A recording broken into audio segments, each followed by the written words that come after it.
malikadi ala kaja albi ala kaja kaja katafe ka bela jele fu inshallah ka bela jele wali mando bena kaka oro kafire ini sokoma marhaba matrosite ambala bashitala haba sumo be gakene mba alhamdulillah marhabana traore mba echeninu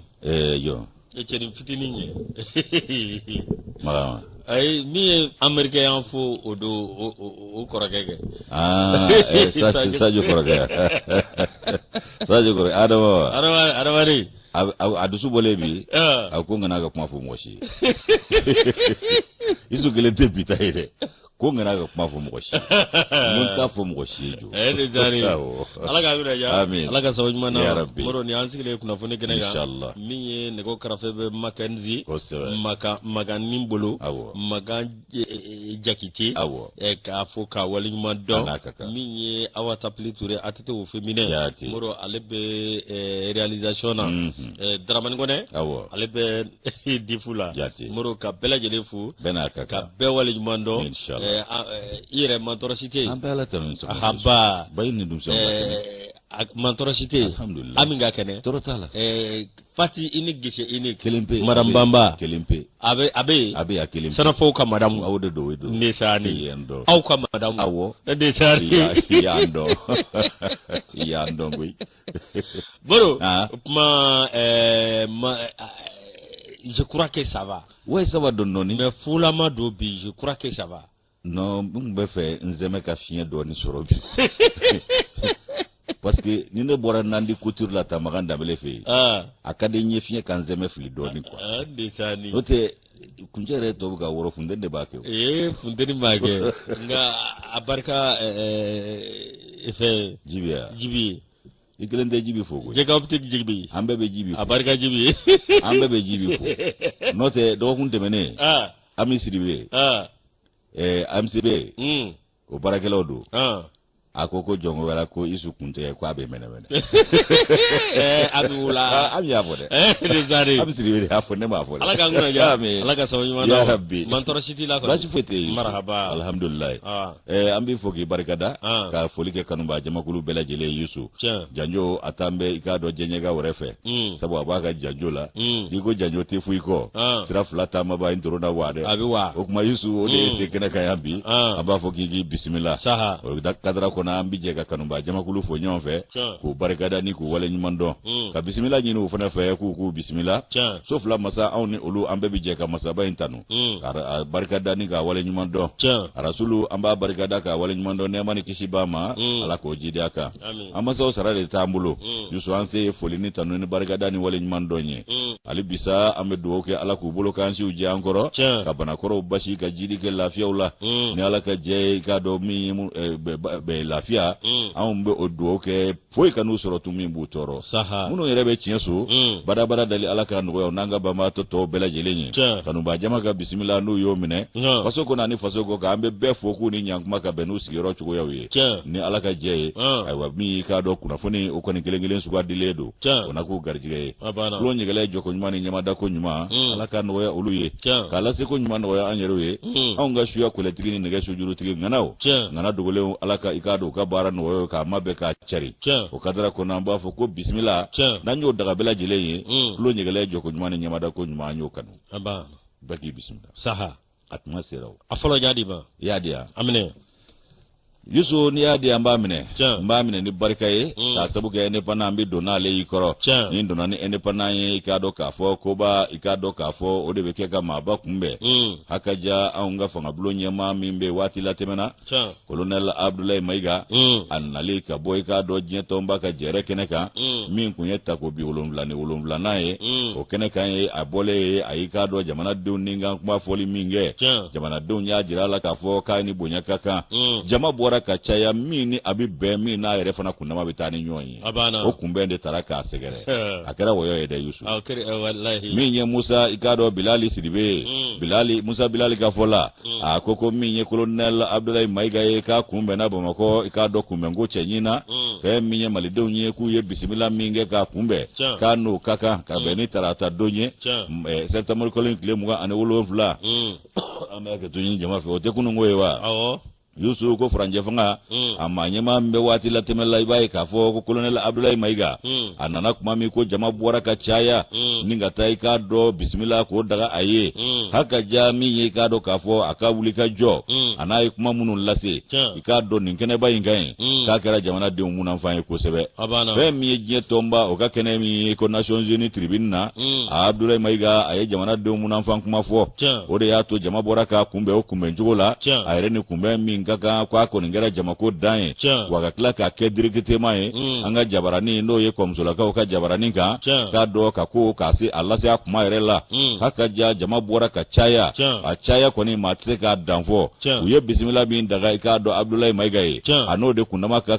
sabu ke ayella silimununge Nations Unies tribune na okumana ko o de sabu ya to mandia okunama boyana ka senima haka pa mako panguru njigi kene mi no daga ro benedo senuma otoko dale do jamana yere ka ira mahoro ya tafala no yi ka do modibo keta alaka hinala aywa senu ka do panguru njigi ne koy ka tayeno foka na se ka do ka fo ira mahoro nya to la kene baka no yi place de l'indépendance ibaye jama de bora ka fa bela jele fa manyema were ka bolife kuntika temero soro alani jama ka cha yusu fe mi ka do ka fo ko yanu ka itira soro wa akara manyuma ko ni senzeni dade o kunye konyo senzeni de alani jama ka bu o kumana kwa ka liga do kuma mugu mi na ya lase jereta ko bi wolomlana kene ka jiye tomba o ka kene ka e ka do jamana togola Colonel Abdoulaye Maiga ibaye ka fo ko aye malika bunya ka ayo de yira kene ka anga yire mahoronya ayo yira ka fo te klongoye haka ko aye ka do fona boronto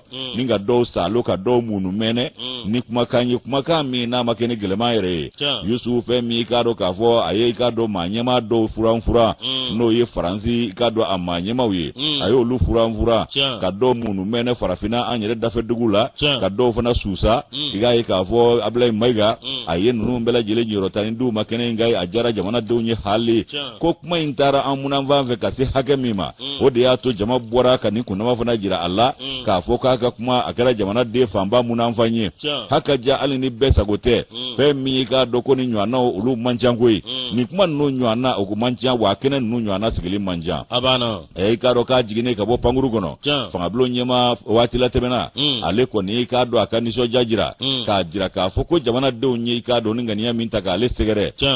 ale nywana ko kani ta ka ale segere ka bena mahali o kuma ko minye ka do ale be bela jele fo ka be barikada minye franje fanga manyema ale tara ka don o ka chi min vanana sabu bela jambe be o ka mara kono bi no Colonel Asimu Goitaye ayo fana tanu ko fana fo ko sebe aya jira ka fo ko hakika ere nyema aiwa ko minye ka do ka fo ko ningara bunya baye ale ere bulokoi kama dansi soro ni bunya na jamana de unyi minta ka ale segere pale wasara wasara ni jamana de unya wasara na ka malidenya o ko sizansa ko jamana de be magobe muna anga faranyonka ko nga ko farafina be ka je ka seli ninga do ke ka do farafina ani maliye ko kuma ka be ka faranyonka ka do ke ka do kuba mimblale do anye anange me ka kwa dishi da femina anga se ka do ngorota soro akola o do nyini farafina de befe ani mali de bela jelefe o kuma ko fe mi aba mu fo ka faroka kan be ka je ka ke ko chekele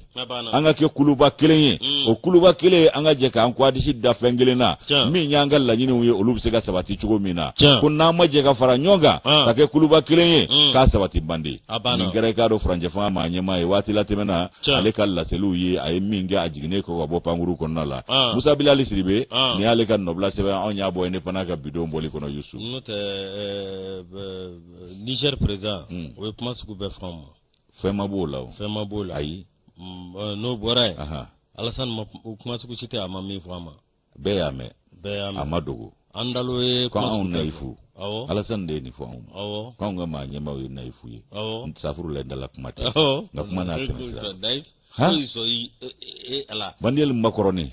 ale na jenyonu ulu fana premier ja ible triangle ani ka do Florence parli kolonde ale nunu be u dasago fo ma ya mali de do be u makuma ngani mali ma nyema ye jabi kelendi ube wuli ku genge ulu lay kontere ku genge ulu lay ko dabi ba fo de ko français de be mali présidence gi est-ce que tina dabla mali hono ni mi jija yire o dabla la de o de ma be do ma o abana note ambe yoro mi bi masi manga galabu kari kuma fo jamana ko ina wallahi ni ta la dori dadi Abana. ni ta fe ibise ka fo nta fe nga teke o be kinyana pia wallahi ali shini dore beke muro indépendant secrétaire général de l'ONU Awo. no ale ya jira ko ko wara wol masiri tabaw minye awakado kubse ka kana bla chugo mi minye teriani siri nyo nyami mko no mumbe malini ko wara ni nyanje muro ikado Antonio Guterres minye nendo ayeni mafo wa soro anga premier ministre bele bay o ka awa minye pmaka o yo latme oni o balala miye misa bilali siribe miye awakado wati mina awa Antonio Guterres ale bora awa miye kapuma fo mami no matanga jamana nyemo agnai no make awakado jamana nyemo ereka puma sirai muro awa minya ayo puma min fo ko wari wul masri taba binan woro mi anga jamana gono mnanga me ko lu jalaki ka fo ko mercenaire do Antonio Guterres ajira ka fo minye ay jamana flani nyanje benni balema ni sikin ko yam mani nyanje muro kanga tano sirai minye awakado nyere la ale ko me min fe nunga se ka kanabla minye ali di teria sira badinya sira ani nyogana sira o suka to ko warni mali ni nyanje ale ko mercenaire ute ale yo jalatige ale o kuma fo ama folo ni comme amuna abala le datike maiga masitui ayi atobna ke ni Nations Unies aka tribune sigi na foro ko maiga la ka bitawa ku jafa iska kana siga na de na foro ko mali manyema do bita ko maiga wa ka kai akai volo sabu flatara o yo fura ni sabana tara obu tanga yerekedi abara angata miye awakado nyere la aya jira ka fo awa mi Nations Unies miye anga ministry mi be no premier ministre par intermi no ye awakado ajira ka fo Antonio Guterres secrétaire général de l'ONU ko ayepma mi wo awa mi ni ndaka pmai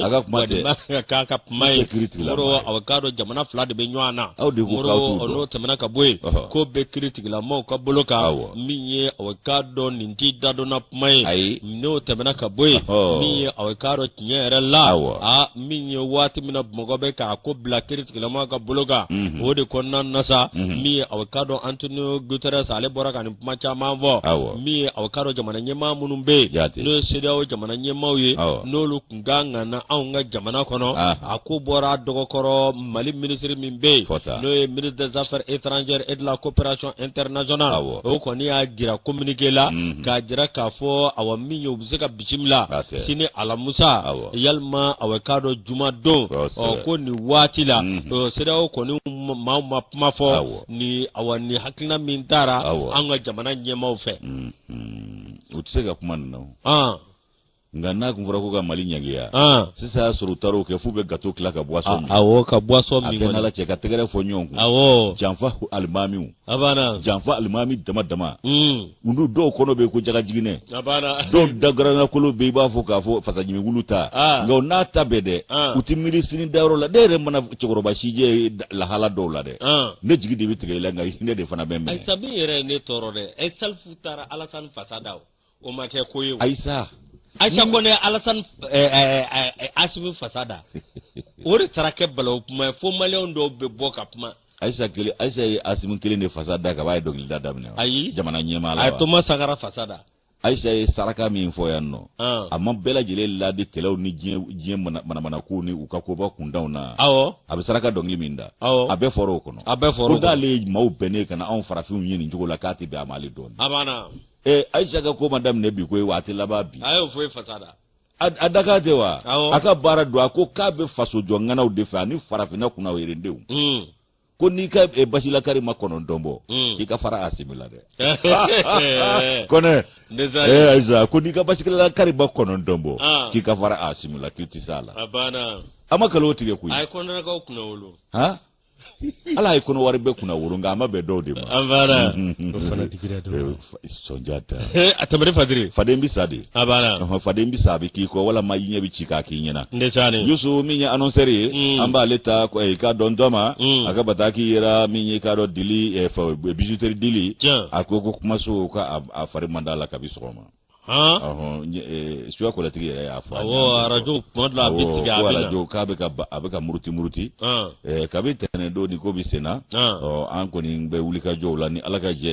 ye ko n'u taabolo nɛgɛ siraw a ko bɛɛ ma nɔgɔ janko n'a bolo fara ka ca Yusu n'a feerekɛla ta ɲɛɲinini dan don n'o tɛ kaban don tɔ Mackenzie suya kolatigi a fana y'a kuma fɔ an ye nka gasigɛkow don ntɔgɔma fana ye bataki ci a faamuna nka bilakunkɛ tɛ ma bɔ an ye dɛ wajibi don a bɛ kɛ Yusu ni annonceur ta sa annonceur ni y'ale ta min ye k'a dɔn wulikajɔw ye k'o bɛ ka kɛ ka lafaamuyali se maaw ma cogo min na yuruguyurugu bɛ se ka ban an ka kɛnɛya baarakɛdaw la a y'a kɛnɛya cakɛdaw yuruguyurugu ko wulikɛlen don ka faamuyali lase ni ka maaw k'u ka hakilila ɲuman don u la n'a bɛ fɔ o ma ko sensibilisation o min bɛ senna sa ko nin ye fɛn ye k'a kan ka kɛlɛ cogo bɛɛ lajɛlen na yaasa an yɛrɛ bɛ se ka lafiya cogo min na. Yuruguyurugu ale kɛn bɛ banajugu ye fɛn min ye kulu min n'o ye k'a dɔn musolakaw ka kulu ye hakaja Fédération nationale des jeunes filles et femmes minnu bɛ fɛ k'u ka yɛrɛma hɔrɔnya ni kanabilaw k'o sɔrɔ hakaja n'u ka jɛkulu n'o tɔgɔ ye ko FENAGEFA a min bɛ i k'a dɔn k'a fɔ u n'u jɛnkomaɲɔgɔnw olu ye hakilina ɲuman dɔ ta ni ka wulikajɔ kɛ ka lafaamuyali se maaw ma min bɛ yuruguyurugu ko fɔ ani ka wele fana kɛ ka ɲɛsin i k'a dɔn kɛnɛya cakɛdaw olu ma a n'a maa ɲɛmaw fana ma a n'a baarakɛlaw bɛɛ lajɛlen fɛn min ye k'a dɔn k'a fɔ minnu bɛ kɛnɛyaso fana matarafa ka faamuyali lase bɛɛ lajɛlen ma k'a jira u la k'a fɔ yuruguyurugu tɛ ko ɲuman ye wa a bɛ fiɲɛ min lase kɛnɛya kɛyɔrɔ yɛrɛ ma a n'a bɛ fiɲɛ min lase musolakaw ni npogotigiw ma ala la ko danto la ko fɔ o ka faamu maaw fɛ min bɛ k'a dɔn furakɛli o k'o taabolo ko fɔ hakaja min ye nin jɛkulu ye k'u ka wulikajɔ k'a kɛra sigidaba fɔlɔ ni filanan na n'o ye commune 1 ani commune 2 ka bɛn ni sibiri tɛmɛnen ye septembre kalo in tile 24 ba fila ni 22 san na min ye k'a dɔn jɔlati kɛnɛ min bɛ yen n'u b'a fɔ ko ASCO terrain o ASCO terrain o basikɛtikɛ yɔrɔ la min ye k'a dɔn k'a fɔ bɛndɛkura funankɛninw olu fana y'u sɔrɔ yen nɔ o bɛɛ lajɛlen taara ni ka taa i k'a dɔn ɲɛfɔliw kɛ ka laseliw kɛ kunnafoni balolenw olu sɔrɔla nin ko in senfɛ hakaja min bɛ tali kɛ k'a dɔn kɛnɛya ɲuman sɔrɔli la bɛɛ lajɛlen fɛ ko fɔ yuruguyurugu de ka dabila an ka kɛnɛyasow la minnu y'a masurunya yɔrɔ n'u ko ko centre de santé communautaire o tɛ ASACO ye sa wa Yusu i b'a ye k'a fɔ min ye k'a dɔn aja ka fɔ ye a annonceur kɔnɔ a ko nin kunbɛn in kɔni kɛra ɲan lafaamuya sira ye ani k'a dɔn hakiliw lakunu fɛn ye ka ɲɛsin k'a dɔn k'a fɔ ko taabolo ma min bɛ yuruguyurugu ko fɔ a ka ja min ye k'a dɔn sigidaba filanan kɔnɔna na min ye k'a dɔn Madame Mayiga Zeinabu Zerbo ye ale min i k'a dɔn k'a fɔ ale ye k'a dɔn directrice exécutive ye i k'a dɔn FENAGEFA o tɔgɔ la Aramata Jegite ale ye k'a dɔn directeur ye min ye projet LUSEG ale ye o maa ɲɛmaa fana ye n'o ye Jean Paul o fana tun bɛ directeur min n'o ye k'a dɔn Jean Paul ye o fana ye k'a dɔn LUSEG o projet maa ɲɛmaa ye ani k'a dɔn chef de coordination min bɛ k'a dɔn k'a fɔ Canada jamana o tɔgɔ la hakaja n'ale fana ye waati la tɛmɛna ye par intérim Marc Leblanc ko ninnu bɛɛ tun bɛ kɛnɛ ka Yusu fɛn min ye k'a dɔn k'a fɔ directrice exécutive min bɛ FENAGEFA tɔgɔ la ale ye k'a dɔn laseliw kɛ a y'a jira ko yuruguyurugu ye fɛn ye Mali kɔnɔ k'a ma dakun si to cakɛda si ma to min ye k'a dɔn k'a fɔ cakɛda bɛɛ lajɛlen ko yuruguyurugu de b'a kɔnɔna la hakaja ko maa si ma kisi a tɔɔrɔ ma wa min ye k'a dɔn baara o baara n'i y'a y'anw ka jamana kɔnɔ n'i y'a fɛsɛfɛsɛ i t'a sɔrɔ yuruguyurugu dɔɔni o b'a kɔnɔna la wa ko maa si ma kisi wa maa si ma bɔ i k'a dɔn yuruguyurugu in kɔnɔna la fiyewu min ye k'a dɔn a ka laseliw ye a ko sɔrɔ man gɛlɛn k'o de diyara maaw ye kojugu Maguwa yɛrɛ nege taa n'an bɛ fɛ ka sɔrɔ kɛ ko sɔrɔ man gɛlɛn de jora maaninfinw na ka n'o kɛ i k'a dɔn k'a fɔ fɛn basigilen an farikolo a n'an ka taabolow la hakaja ka tila k'o cari an ka cakɛda bɛɛ lajɛlen na yɔrɔ si tɛ i k'a dɔn kisi yuruguyurugu tɔɔrɔ ma Yusu k'o de bɛ ka woyo an senkɔrɔ i n'a fɔ tasumaji bɛ woyo cogo min o tɛmɛtɔ bɛ fɛn bɛɛ jeni a sen fɛ o kumana k'a b'an ka i k'a dɔn maaninfinya a dawulaw a b'o bɔ a la a b'an ka yɛrɛ dɔn ani i k'a dɔn k'a fɔ an ka taabolo ɲumanw bɛɛ lajɛlen tiɲɛ yuruguyurugu nana dankari nin bɛɛ lajɛlen na ayiwa k'a tɛmɛnsenna kɔni bɛ tiɲɛni kɛ cogo min i k'a dɔn k'a fɔ k'o barika ka bon kosɛbɛ ko kumana jamanaden bɛɛ kan ka hakili sɔrɔ maaninfin kelen kelen bɛɛ kan ka hakili sɔrɔ k'a fɔ ko ne min bɛ yuruguyurugu kɛ ani n b'a kɛ ka ɲɛsin maa min ma an si ka hɛrɛ t'a la a kɔ y'an bɛɛ ka bɔnɛ ye ni gawale masina munun filɛ nin ye i b'a ye k'a fɔ ko n'a ma kɔn k'a dabila an bɛ fɛn min ɲini o tɛ sɔrɔ joona ko ye hakaja k'olu ka wuli ka jɔ kun y'o ye Yusu ka maaninfɛnw lasomi ka kulow lasomi ka faamuyali lase maaw ma sabu caman fana bɛ bi a diya kɔnɔ faamuyabaliya don dɛ o ko Bamakɔ ni Kulukɔrɔ u ka baara kunfɔlɔw bɛ ɲɛsin olu ma yurugu a kɛli bɛ se ka kɔlɔlɔ min lase maa ma ani foroba cakɛdaw ma ani aw yɛrɛ minnu bɛ foroba cakɛdaw matarafa k'a bɛ se ka kɔlɔlɔ min s'aw ma ko fo ka faamu maaw fɛ a ka ja an ka kɛnɛya yɔrɔ n'a fɔra ko yurugu k'a kɛnbɛ yen fana kɛ n b'a daga yɔrɔ ye ko o bɛ digi maa minnu na fɔlɔ o ye i k'a dɔn npogotigiw ni an balakaw ye n'o ye musolakaw ye a ka ja Yusu i b'a ye k'a fɔ ko min ye olu ye sa i k'a dɔn k'a fɔ k'a gɛlɛya belebele bɛ se olu de ma sabu olu de ka taa ka segin ka ca nin yɔrɔ ninnu na min ye i k'a dɔn k'a fɔ maa ɲɛma ye a ye foli kɛ ka ɲɛsin u jɛngomaɲɔgɔnw bɛɛ lajɛlen ma n'o ye i k'a dɔn k'a fɔ ENAP projet LUCED i k'a dɔn ka LUCEG ale k'a dɔn k'a fɔ k'a ye bonyamasegin kɛ ka ɲɛsin olu ma ani Dramani Diallo ale ye OSC o maa ɲɛma ye projet min bolodalen don k'a ye foli kɛ ka ɲɛsin o fana ma u ka dɛmɛ don ɲɔgɔnya min kɛra ka ɲɛsin olu ka nin wulikajɔ in ma hakaja min ye Poli ka fan ye sa Jean Poli a ko k'ale danganiyalen don k'a fɔ nin wulikajɔ mana sigiyɔrɔma caya ko faamuyali belebele bɛ sɔrɔ maaw fɛ wa yuruguyurugu a kɛba n'a a minɛba k'o bɛ sɔn ka dɔgɔya wa a bɛ kɛ sababu ye k'an ka i k'a dɔn cakɛdaw lasaniya sɔrɔ sira fɛ wa a bɛ kɛ maliden bɛɛ ka hɛrɛ n'a ka bonya de kɔnɔna la k'a bɛ nin kɛbaw tanu k'u barikada k'u ka wulikajɔ k'a kunbɛn k'u bɛ kɛlɛ min na don o don k'olu ɲɛ b'a kɛlɛ la wa olu fana b'u dɛmɛ ko kɛlɛ yɛrɛ fanba ye k'a dɔn an balakaw ka kanabila n'u ka lafiya sɔrɔli ye Mali yɛrɛ kɔnɔna la k'o ye dɛmɛ olu ka dɛmɛ tɛ kɔtigɛ o la abada chef de coopération canadien n'ale min bɛ waati la tɛmɛna n'o ye Marc Leblanc ye Marc Leblanc fana a ye k'a dɔn FENAGIFA a y'a maa ɲɛmaw n'a baarakɛla bɛɛ lajɛlen fo k'u tanu k'u ye kumakun sigi nin fɛn min kan n'o ye yuruguyurugu lahala ye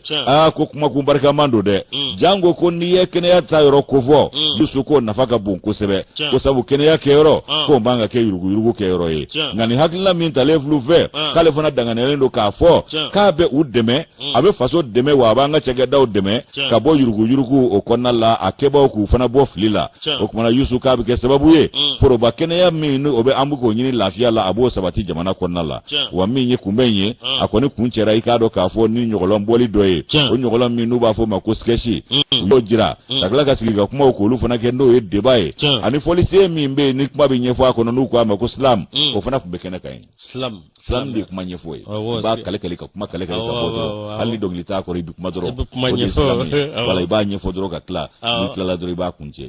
slam banna o kumana a yɛrɛ kuncɛra ni slam fana ye aja ka nɔbila ye nin an y'a bɔ annonceur kɔnɔ Yusu ka bidon bɔli don slam kɛ na ale bɛ sɛgɛn la sa a ma fisa ni dɔnkili kuntanda ye a ka fisa fɛn dɔ ye dɛ sabu n'i bɛ sɛbɛnkan fɔ slam kɔnɔ a faamuyabaw b'a faamu o ka fisa an bɛna slam dɔ dilan voilà parce que hali n'an b'a bila réseau kan bisu diba in filɛ anw si ma so ye anw si de ma so ye anw tɛ se k'o dɔnkili da cogo si la ala k'an kunna diya ala ka sababu yara baro an bɛ taa sugu la yan'an ka taa Ablaye Mayiga groupe commerce a n'a furumuso Mariamu Jalo an b'u fo ka an ka cɛkɔrɔba fo y'a fo Kayiba Jabate an bɛ ɲan an b'a fo ka waleɲuman dɔn a n'a denw n'a mɔdenw an b'u bɛɛ lajɛlen fo k'u waleɲuman dɔn k'u ka dugawu ka ɲi u bɛ dugawu la an ka taa sugu la ala k'a minɛ an bɛɛ ma an bɔra publicitéw kɔnɔ sa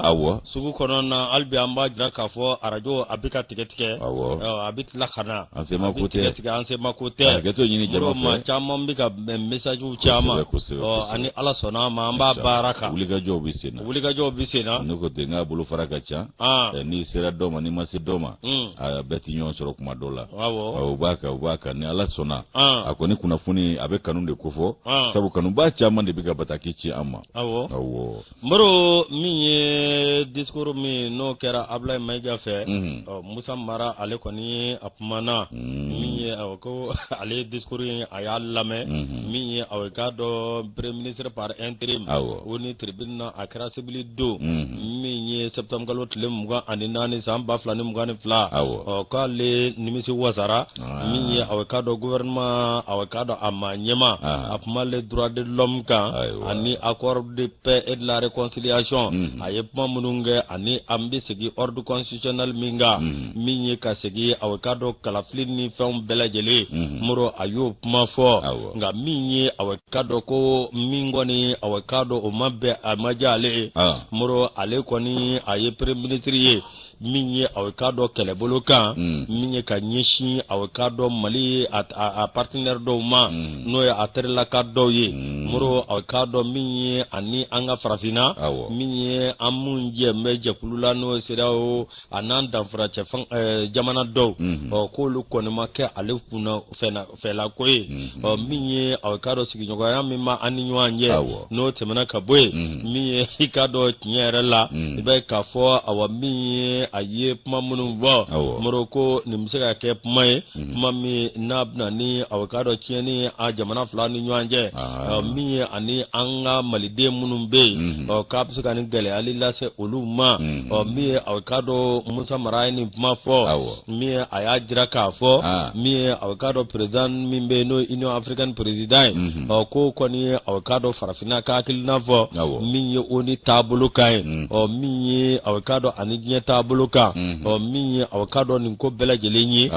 fɛn min ye changement climatique n'o ye an ka sigida bamayɛlɛma min bɛ ka don la n'o tɛmɛna ka bɔ yen moro a y'a jira k'a fɔ awa min ye tiɲɛ yɛrɛ la gɛlɛya min bɛ an ka jamana kɔnɔ nin min filɛ nin ye a y'a jira k'a fɔ min aw ka dɔ a bɛ waati jan bɔ min aw ka dɔ diɲɛmaa kɔni k'olu kɔni bɛ aw ka dɔ wuli ka jɔ la min ye aw ka dɔ anw ka jamana ni ka dɛmɛ nata an ma min ye a ye kuma minnu fɔ ko nin bɛ dangari o sira dɔw la dɛ a kɔni y'a jira k'a fɔ min ye aw ka dɔ an ka jamana k'u k'a lajɛ aw ka dɔ u ka jisumani ka ko la walasa an n'an sigiɲɔgɔn jamana ani an terilaka minnu bɛ yen min ye ani an kan ka ɲɛsin fɛn minnu ma min ye aw ka dɔ min bɛ se k'an bɔ ni gɛlɛya kɔnɔ ni aw ka dɔ ani fɛn min bɛ yen n'o ye transition olu ye kannabilali min kɛ n'o ye charge la transition moro aw ka dɔ min ye olu de la an bɛ se ka awa min ye sira sɔrɔ sira min bɛ kɛ awa sira ba ye an ma n'an bɛ se ka bɔ sira min na bɛn ni kelenya ani jamana ka taa ɲɛ bɛ sabati sira minnu fɛ Musa Mara ale ye nin fɔ aw ka dɔ sɛbɛn kɔnɔ sɛbɛn min n'o ye informateur ye o sigiɲɔgɔn jamanaw de juru don anw na an teri jamanaw ɲi juguya anw t'o la maa si fɛ bilen k'i k'an teri ye k'an dili tigɛ o ma fɔ embargo kɛra k'an to min Guterres min ye Macron ye a kumana anw ka jamana ɲɛmaaw kan an kun bɛ min Alassane ka kuma fɔra k'an to min Basum ko Mali dɛsɛra ko Mali wolomasi tabaw dɛsɛlen don o kuma ninnu dɔgɔyama minnu taara k'an sɛgɛrɛ o kɛra k'an to min kuma banu ko hali ko k'an ka gɛri wuli ka jɔ ye k'o kɛra wuli ka jɔ feerela ten awɔ gansan basi a mana wolo min na bɛɛ b'a ye nka anw bɛ tila ngɔn kundili la fɔlɔ ka sɔrɔ ka bubu kulokɔrɔsi ka na i y'a faamu wa n y'a faamuya kuma n'a kɔrɔ don a fɔ Ansumani Jara ye ko n'a b'a ka ko la k'a ka ɲɛdɔnya kun bɔ ne kan n tɛ denmisɛnnin ka ɲɛdɔnya la Ansumani Jara a bɛɛ bangoni Salimbugu la ye sɔgɔma in na min nalen ale de ye manamanakan fɔ ne ma ne b'ale kuma ko anw bɛ ka tiɲɛ minnu fɔ ko o tiɲɛ ko an bɛ k'o fɔ maa minnu ma k'olu bɛna an sɔrɔ nk'u nana u bɛna an sɔrɔ n'an ka tiɲɛ ye an na wulibali wɛrɛ daw tigɛ min t'o tiɲɛ ye Moro a ka denmisɛnninya n t'a la dɛ ɲɛdɔnya ne t'a fɛ n'i ye basa fa ka nɔnzi to yen e k'u ye i ma f'u ye anw bɛ ngɔn kundi fɔlɔ an bɛ sɔrɔ ka bɛn bubu kulokɔrɔ si ye Yusu i k'a dɔn an b'an ka fasojɔ la i k'a dɔn an tɛna kuma caman bila nin ko senkɔrɔ Arimanta an b'ale ta nin ye Arimanta ta sa min ye i k'a dɔn k'a fɔ maabaw ko olu kan ka tanu tuma dɔw la yaasa misali o ka kɛ hakaja kɔrɔ Solomana ko maa tɛ i k'a dɔn wale ɲuman ko ni sɛgɛji ye wa anw yɛrɛ fana tɛ mankutu don i k'a dɔn juru la koyi k'a sababu kɛ mun ye Madame Aïda Kone min ye i k'a dɔn bureau malien des droits d'auteur i b'a dɔn wa n b'a dɔn kojugu Diallo Jerry Mburamso do kone Aida kone dongli dalaw beta uka droit uka hake bel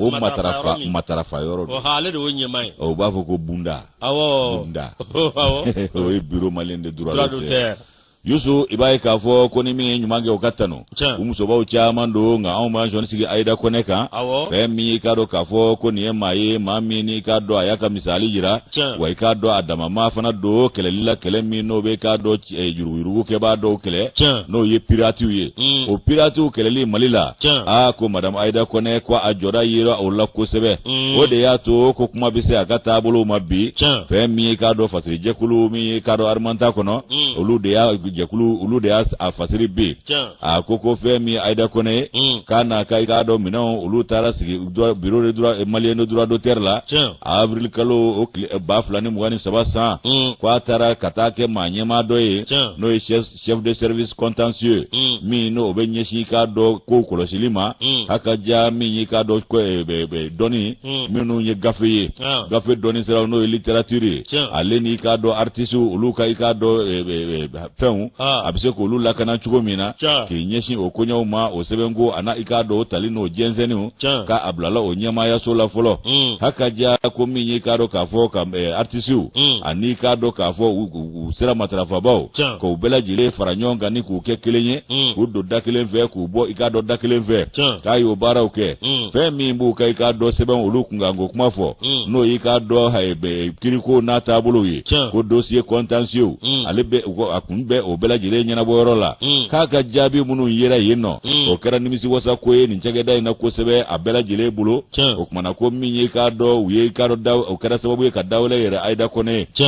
o edami yela ye o de ka do service de communication relation ay ka do relation publique o yo da yela ye ka bene afrikalo ba flani tansanyi iba ka fo ko fesa ku ya ka do asugandi ka ka o selili manyema ye ko chef de cellule o kumana yusu ko ay ka do wulika josebe koroke santambo nyongo kono abika manifun la famu ya mi nyi ka do artiste ye olu yere mi be ka do bureau be matarafa ani ka do mamunu vana ka bolo no nu ka tabulu kanga lakana ka ye olu bela jile famu ya wa menye ujengo manyogo yeno partenaire ye bureau togola usangani sanga anolu be fara nyonka ubije ka ikado la kokoli kala ko lu buloda o la kokoli kala menye shin jamana bela jilema ani ma bela jilema famu lu kasro Allah ka kunye ikado gele ya munu mbeni ngota bulula ulu ka famu abe fomi mako pirati pirati ku be segoni dongo tigla ma usengada yusu koko ikado ulika joke ko keleke akaja kayo baro ulu buloda ayengene ya minsiri akiriko na ikado ajala tige ko la ko fana ikado joro obo na kosebe ibai ka fo kai la selimu nunge ka famu la se mauma haka ja jama famba ya famu ka fo bureau areske kunye femiye artisu ere fana ku yedana ya sabati bureau la kada oka o minye ka do aka wulika joni chesiri chaman kera haka ja septembre kalo ba flani tani woro sana asugandira tuguni ka ke ka do directrice générale de bunda e no e bureau malien de droit d'auteur akara manye mabai ka sabu ka barake bolo ka do okai o kona yusu ko minyi ka do critique la mado sabu ay kiri kalake ko kiri kalande ya deme ni kele na kusebe anaka wulika jo ko aka kalande ademe la kusebe ko minyi ni kelenye ko kele de ni gunte koyi ni kunye pirati ko fodoro fo maw jabitike o kona yusu ibai ka fo kai lakana takanyesi uka hake uma artiste ani fasiri kebao olu ka hake o manga buruja chugo shila kai ikado ulika joke kanyeshi okonyama minye directrice générale akoni kibaye ka foko maîtrise ba bolo science juridique la kayo ikado o salo minye kalanzo belebele enfe no no ye enae école nationale d'administration du Mali kayo salo kabo no seben na fama ano de borae o kuma na minye ikado madame Aida Diallo ko Aida ikone sake madame Aida kone ibaye ka fo kai joro baucha manfa ko hukumu konnala o kuma obela jile kera sangay abulo ay wulika jo fana ke ka kala bulo da o kala ni ka do la joliu ayo fare munu nda ko fana kere ka do ka fo kala so da ka wanawla ani seben na fama fana bora o konnala yusu ko mi ka do bafla ni kele sai kana bla bafla ni tani saba sana bamako ani kulukoro kay baraka mangi wa ay kala jamangi dakaro no ye senegal jamana ye ka do ka fo ani Cotonou Benin fe minye Paris France Genève no ye Suisse atara la joli kala ngeni bela jire na ni Beijing no ye Chinois jamana ye jabe shuno game abe ba paro ba aida ka tara kalange ni bela wa min ya ka kiri kalanye no ye ikado aka jurisiye ko fana ikado ka fo ko aye ajoro fo la kusebe kan nobla bilibili ke criminali dola no ikiri blonye ka bo bi kono ndone wolon flansa na kana se bi kono ndone kono ndona 97 kata se 99 ma ka ya nobla kulukoro ikado akiri blon fana kono naka barake ko nyumaye ko sabu ka me joro minaye yusu ibai ka fo kwa tara stagiaire la o stagiaire yana ikado joro wore ka khalifa ala ko clair gisue ayo fana ikado joro fa menye ikado cabinet kono cabinet mi maître Mamadou Drame ale ka cabinet ye o be kulukoro o kiri marabolo konnala haka ja menye président association mimbe na le nyesine do ikado ka fo ko nu tabolo kolosilima mimbi dimisen chinu ko fo ko mineru olu fana ka chageda mimbe no ikado APJ kaya joro fa o fana na kosebe anaka hakili na okulu buya no ko tabulu la haka ja kala fana buluda abe fo mi mako anli ta kala ke jakaba na manshinga ba fulani wulon fulan saka na se ba fulani konondoma o mi okuru anli ye ko fana do fara kai ka do kiri doni o tabulu ka katafe o kuma na madam aida kone fa ka do akani baraka nyabulo kaka kala tabulu fana yo ko to no ya kosebe o kuma na kai kala ge fe minga o de ko droit d'auteur ani ka do ko droit connect fe mimbe ka do julaya ko fo électronique o na sirawla ani ka do doni o kake o ko e ka do ka fo e propriété intellectuelle ko ni mbela jile ay wuli ka joko la académie mondiale mimbe no obe ka do organisation mondiale mimbe ka do propriété intellectuelle ko fo no CMPI ka ye ka do ka fo wala ndawta o ro farana ka ko ni ga barenga no ya bulu ka ka kala de yo ko to no ya bulu sabu kiri domba do abado kiri bara o buke chugumina mara aida ko ne ka be to ka fo abe bo mananga fo be jele do angle ka ikado ambu barabala le kilengilon fo ka progotolon fo fana na obi famu haka jafe munu ngada ni o de kalanye ani tama mi no ikado farjaga boy ko ka ta si ikado tama wore mano ye wayashi ko ni mbede kada e nga ko na biso aka ni duma bo gwala de abana ka be wele so ko cordon bleu cordon bleu man mi roy abana yusu ko ayda ko ni duma bo gwala na biso o ko galabu mi mbala ani dongo mi mbala haka ja kayo ke ikado ka fo sababu ye ko ken nafaye lafasa hukumu ko nala ka nyishi anga se ko ni dongo tigila moma ani fasiri gafe bobawo madam aida kone o kuma na kibai ka fo ko baraka no ya abulo ko ale ba don kaka kala yo ke chugo mina wa be bara in kado e bureau malien de droit d'auteur ka ba sensen fo ka ta kulu se shana ka soro gashi mayala abana fasiri ke ba fasiri je kulu do armanta ko nala nya buga bido bol la yusu moro droit d'auteur la kam mo ke kata uka dura uka hake kwa don katla ka soro katla ka mawele katama ka soro gele ya mayi ala katla ka seko di dongo tigla ma wele yasa ikata hakele ka ba ko ka do bala uka yamaro ya sebe ka kibulu ko carte de membre abana ay carte de anyere de ma anganya na jedo sefe joni Presi Jallo ala de van gitari akoko ni afana bar fe ka fe o fana ko fe ma chama wore lay du tawi nga aida ale se mi o ye ka do droit d'auteur o fanga o akoko artiste fe ba no fe o kana siga carte bi o kana presi o ba to ire fana ika hakeu iba nobo no tiga bara ke fufula ki jaya ka kasiti ko kelege sukula ya wolola mina ya ja people penda ke jaga penda ko kelege aradi amano go ya de kale be ale re ko piratu atake amano go ya amano ga bulu penda mura ala ka ngunda ya muro ambi sebenda sebemi namba ta oele sorry minye community sa ani yoro mbe nuba wole ko MCA no e awa MCA mako awa minye maison centrale so ba awo lite mogura minye tuguna agro industry kale awkado minye ben saba ani pel chargeuse kele kayo di awkado minye communities ani kaso wumba minye awa minye directeur du groupe mimbe no tuguna agro industry kay kle di mama no murbo kone awkado no ye environnement ministériel ani assainissement développement durable do natemene mi tuguna agro industry ka ye diwuru min ye o fila ye ani aw ka dɔ pelle chargeuse moro o kɛlen a y'o di commune 6 mairie ma moro aw ka dɔ n'o tɛmɛna ka bɔ yen maison centrale d'arrêt de Bamako MCA a ye diwuru kelen di olu ma moro aw ka dɔ nin ti dɔwɛrɛ min ye seru na tuguna agro industry après aw ka dɔ ni nimisɔndiya a bɛnna anw ka ministre ma n'o ye Modibo Konɛ dɛ min ye aw ka dɔ ko wari min n'o donna ninnu na k'a bɛ ti jɔ miliyɔn 200 la moro b'a jira k'a fɔ awa n bɛ faso fɛ n bɛ faso dɛmɛ i bɛ se k'o kɛ k'a sɔrɔ i tɛ ministre ye i tɛ député i tɛ maire ye foyi ti caya faso ma wallahi ni ye min don ala y'a du yɛrɛ de la ni min k'a ye y'a k'i yɛrɛ de awɔ ni ye min k'a la fana y'a k'i yɛrɛ la seeru nantube tuguna agro industry ama nyema moro aw ka dɔ min ye nin na kɛ ŋɔni bɔda ye an ka gouvernement ma min ye bɛsɛya sira ye n'o ye jɛya sira ye an ka commune kɔnɔna na sango ta awa min ye commune 6 yɛrɛ kɔnɔna na moro aw ka dɔ nin hakilina ye moro ko hakilina ɲuman don dɛ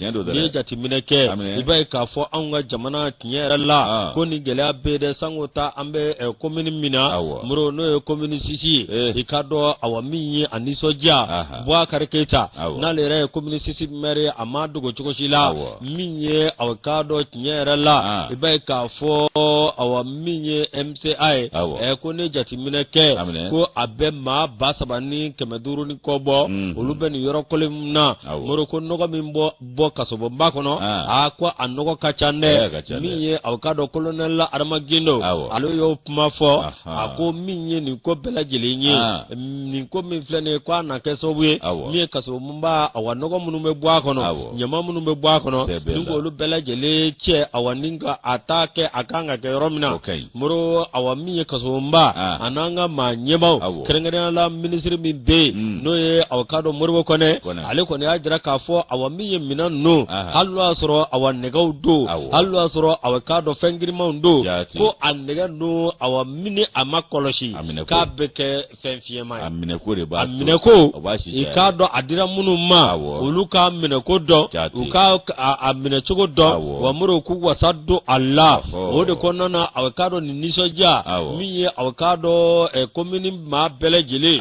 olu y'u ka nisɔndiya yira moro aw k'a dɔn u y'u ka nimisiwasa jira moro aw k'a dɔn min ye nin ko bɛɛ lajɛlen ye i b'a ye k'a fɔ awa min ye dɛmɛ wɛrɛ o kɛra awa Mopti commune ye moro ani district de Bamako moro aw k'a dɔn ni dɛmɛ sanga a n'a ka waati seru dan tun bɛ a kɔni bɛ wuli ka jɔ la a se min ye awa jamana ko la i ye jateminɛ kɛ waati min na embargo n'o u y'o ta k'o danga seru dan tun bɛ k'a ye aw k'a dɔn camion 500 k'a y'o bila jamana ka bolo kan walasa minɛnw bɛ se ka ta ka na cogo min na k'a sɔrɔ gɛlɛya man sɔrɔ wasan dɔ la Madinɛkura ɲamandonba kɛra Mɔnkilimanjaro ye ni mama wulila ko kana cɛ o bɛ boli ni min wulila ko bɛna sini o tɛna tun nantume a y'a ka ne yɛrɛ ka remorque janba denw ye fu i b'a filɛ a bɛ tɛmɛ f'a tɛ ban ne k'a ye a kɛra o de a y'o camanba di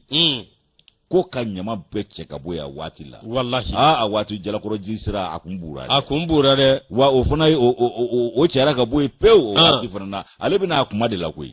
Nantume bɛna a kuma de la a kan ka kɛ kuma min a b'a kɛ o kuma n'o tɛ an ka siraw tɛ sɔn sisan dɛ wallahi sira ninnu tɛ sɔn sisan dɛ tuguni agro industry min ye a ye camion 500 bila waati min na embargo kɛra an kan n'o tɛmɛna ka bɔ yen min ye aw k'a dɔn Seydou Nantume i k'a dɔn awa min ye a ka yɔrɔ la ko tonne 400 engrais la a b'o dilan san kɔnɔ moro aw ka dɔn n'o tɛmɛna ka bɔ yen min ye aw ka dɔn tuguna SAR transport et de gestion logistique ani tuguna moteur n'o bɛ aw ka dɔn tracteur aw sɛnɛkɛ tracteur i ka dɔn olu labɛn n'o tɛmɛna ka bɔ yen tuguna minima n'o bɛ kɛ sababu ka dugukolo aw ka dɔn a jukɔrɔfɛnw ni k'olu aw bɔ o bɛɛ lajɛlen o bɛɛ aw ka dɔn groupe tuguna agro industry moro ko awa maa min do ko a bɛ maa 880 ani 9 ka olu de b'a bolo sanga na ka waati ani maa minnu bɛ kɛrɛfɛ baara kɛ ko ka ca maa 1000 gɛlɛya baden na waati min na an ko a ye dɔw kana bila o waati n'o tɛ minnu yɛrɛ ye permanent ya kun fana kun ka ca ba kelen ye awɔ n'i y'o kɛlen 800 ye gɛlɛya de y'a to dɔ bɔra jama la a banna wa o fana o si ma taa gansan fana awɔ a si tigɛlankolon ma taa a si tigɛlankolon ma taa Moro n'o y'a sɔrɔ an ka ale filɛ ne wolowoloden filɛ nin ni ninnu ɲɔgɔnna cayara Mali la yan dɔrɔn diɲɛ bɛ na yan Burama Jawara awɔ diɲɛ bɛɛ bɛ na tunga la yan nɔ ni ninnu ɲɔgɔnna cayara diɲɛ bɛɛ bɛ na tunga la Mali la yan a banna angɛrɛ ko gɛlɛya bɛ yen nɔ Seydou bɛ se ka nin baara kɛ awɔ an k'ale dɛmɛ dɔrɔn an ka jɛ ninnu ta ninnu koyi a banna n'ale dɛmɛna sisan a ti fa bɛ kɛ angɛrɛ ye wa a bɛɛ di Seydou Dantumɛ ma an y'a gɛlɛya tuma dɔ la a taara dɔ di lajinɛkaw ma olu b'o nafa dɔn a banna yɔrɔ dɔ bɛ lajinɛ olu b'o nafa dɔn a banna Moro min ye aw ka dɔn Famɔrɔ Keyita y'ale ka fasiri an y'a bɔ l'histoire kɔnɔ Ala kana ta yɔrɔ langolonya a ye dɛmɛ min kɛ ni maa ma dɔn Ala k'a dɔn a ye nka a ye min fana u ye min fana fɔ maa ɲɛmaa ye min fɔ n'i ye fɛn bila bi jama la ko forobafɛn don maa si t'a minɛ ko ɲɛ sabu n ta tɛ a ka minɛ ka ɲɛ dɛ nka n'a minɛna ka ɲɛ a bɛ nafa min se foroba ma bɛɛ b'i ta sɔrɔ o la nka bɛɛ b'a kɛ bolokɔfɛtɔ fɛ ko n ta tɛ mais n b'a dɔn commune 6 maire Boubacar Keita kɔni a dili min filɛ a ma b'a kɔlɔsi dɛ Boubacar i janto nin na dɛ nin filɛ nin ye nin ɲɛ fɛnba de y'aw bolo commune in kɔnɔ a tɛ commune bɛɛ bolo dɛ a banna kabi kile